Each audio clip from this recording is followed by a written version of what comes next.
মুনাফিক সমাজ নষ্ট করে, মুনাফিক পুরা সংগঠন নষ্ট করে, মুনাফিক একটা ঐক্য নষ্ট করে। তাই আমি আপনাদেরকে বলবো মুনাফিক থেকে সাবধান থাকবেন। মুনাফিক দেখতে সুন্দর, সুরত সুন্দর, ভিতরে ঢুইকা আমাদের বায়ে বায়ের দ্বন্দ্ব লাগাই দিতে প্রস্তুত থাকবে। এই জন্য আমরা কোনোভাবেই যেন তাদেরকে প্রশ্রয় না দেই, আশ্রয় না দেই। সব সময় আমরা চৌকান্ন থাকবো, আমাদের ঐক্যের মধ্যে যেন কেউ ফাটল সৃষ্টি না করতে পারে। ঠিক কিনা বলেন? আল্লাহ সবাইকে বুঝার, মানার, আমল করার তৌফিক দান করুক। সকলেই বলে আমিন। কারা কারা একমত আছেন হাত তুলে দেখায়া দেন। লিল্লাহে তাকবীর, লিল্লাহে তাকবীর। আল্লাহ সবাইকে কবুল করুক। সকলে বলে আমিন। আমরা কাদা চুরাচুরি না করি।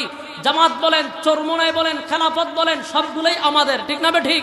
আমরা একটা প্ল্যাটফর্মে থাকতে চাই, কিন্তু আমাদের মাঝখানে যেন কেউ ঢুইকা আমাদেরকে ক্ষতি না করতে পারে। রাজি আছেন তো ইনশাআল্লাহ? সম্মানিত সুধী, আমি আপনাদের কাছে জানতে চাই, আপনারা সবাই একটু বসেন, মোনাজাত না করে কি যাবেন গা? বলে মুনাফিক তারা যারা অতীতে স্পষ্ট বক্তব্য দিছে কোরআন সুন্নাহর বিরুদ্ধে, যারা মাদ্রাসার বিরোধিতা করছে, আল্লাহর আইনের বিরোধিতা করছে, যারা আলেমদেরকে টিটকারি মস্কারি করছে, ওই সমস্ত মুনাফিক যদি মারা যায় জানাজা পড়াবো না আমরা। কতক্ষণ ঠিক না ঠিক? জানাজা পড়াবেন না। যেগুলার আপনারা চিহ্নিত করে রাখছেন, এগুলা যদি মারা যায় কুত্তা বিলের মতো রাস্তাঘাটে পড়ে থাকবে, এদের জানাজা পড়াবেন না। যদি কোনো হুজুর পড়ায়, ওই হুজুরের পিছে নামাজ হবে না।